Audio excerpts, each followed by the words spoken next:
Assalamualaikum warahmatullahi wabarakatuh. Kali ini berjumpa dengan saya Suprandi.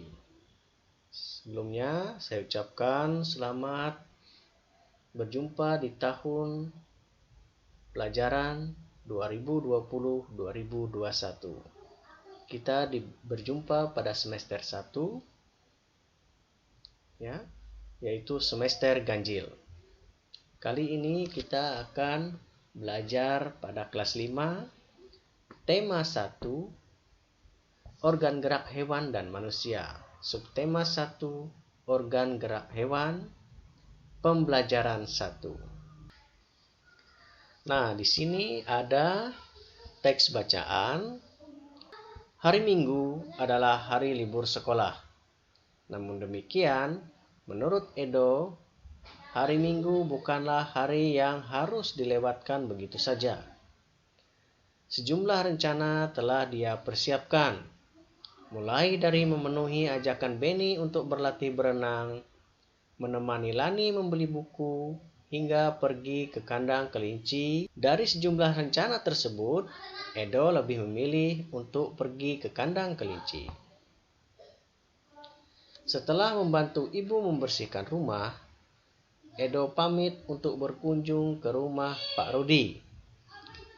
Pak Rudi adalah peternak kelinci yang sukses di kampungnya. Kandang kelincinya sangat luas, terletak di pekarangan belakang rumah. Pak Rudi sedang sarapan di serambi belakang rumah, dekat kandang kelinci. Serambi itu terbuka sehingga pemandangannya sangat luas. Udara pagi juga dapat leluasa masuk. Selesai sarapan, Pak Rudi mengajak Edo untuk melihat-lihat kandang kelinci. Edo senang sekali dia melihat kelinci meloncat-loncat saling berkejar-kejaran. "Kamu terlihat senang sekali, Edo," kata Pak Rudi. "Benar, Pak Rudi, saya senang melihat kelinci-kelinci yang lincah meloncat ke sana kemari," jawab Edo. "Memang demikian, Edo. Kelinci dapat meloncat-loncat dan berlari seperti tidak pernah lelah karena memiliki organ gerak yang kuat," kata Pak Rudi. Nah, di samping ini ada gambar dan ada tulisannya. Yuk kita baca. "Pak, lucu ya, kelinci-kelinci itu bulunya tebal dan gerak-geriknya lincah. Kenapa kelinci-kelinci bisa meloncat dan berlari dengan lincah seperti itu ya?" "Benar, kelinci dapat bergerak lincah karena didukung oleh organ-organ geraknya. Pada dasarnya, organ gerak kelinci serta hewan lainnya hampir sama dengan organ gerak manusia." Nah, jadi tahu kan? Tanpa organ gerak, kita tidak bisa melakukan kegiatan apapun.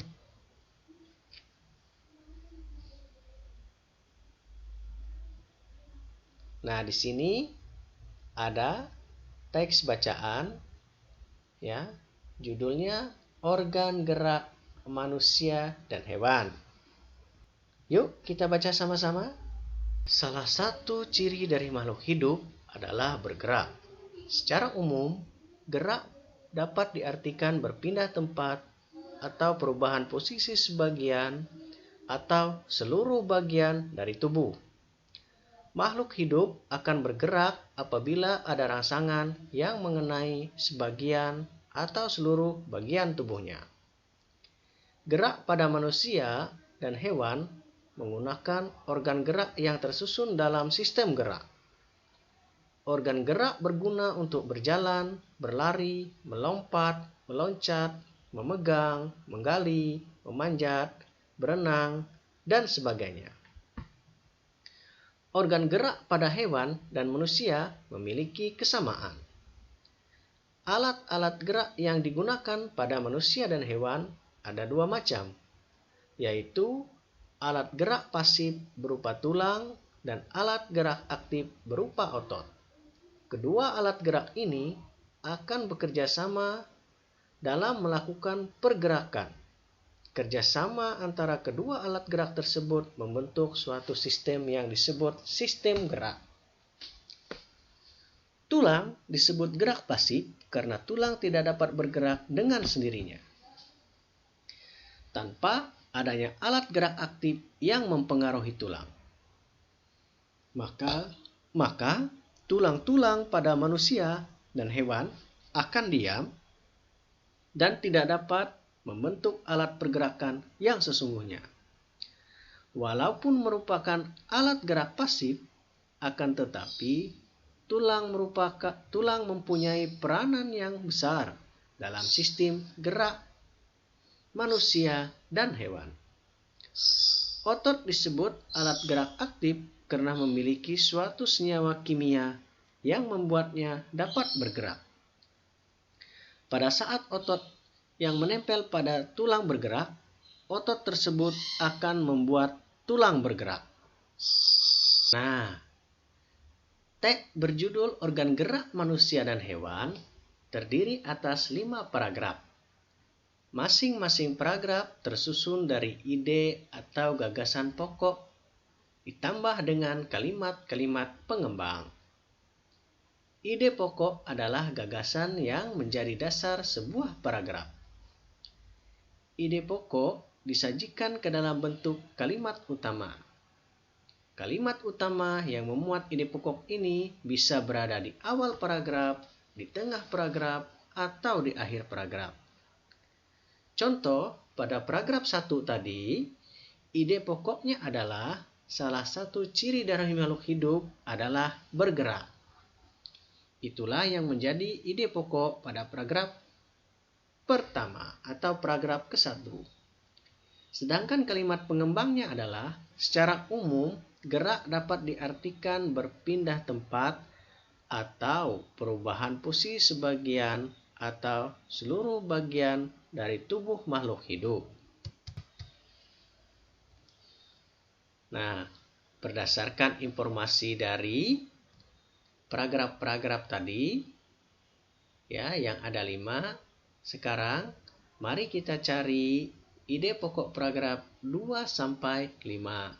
Di sini akan dibantu untuk menjawab atau menyelesaikan ide pokoknya. Sedangkan kalimat pengembangnya kalian berkreasi atau mencoba sendiri ya. Ide pokok paragraf kedua adalah gerak pada manusia dan hewan menggunakan organ gerak tersusun dalam sistem gerak. Sedangkan paragraf ketiga, ide pokoknya adalah organ gerak manusia dan hewan memiliki kesamaan yakni tulang dan otot. Paragraf keempat, ide pokoknya adalah tulang merupakan alat gerak pasif. Yang kelima, otot merupakan alat gerak aktif.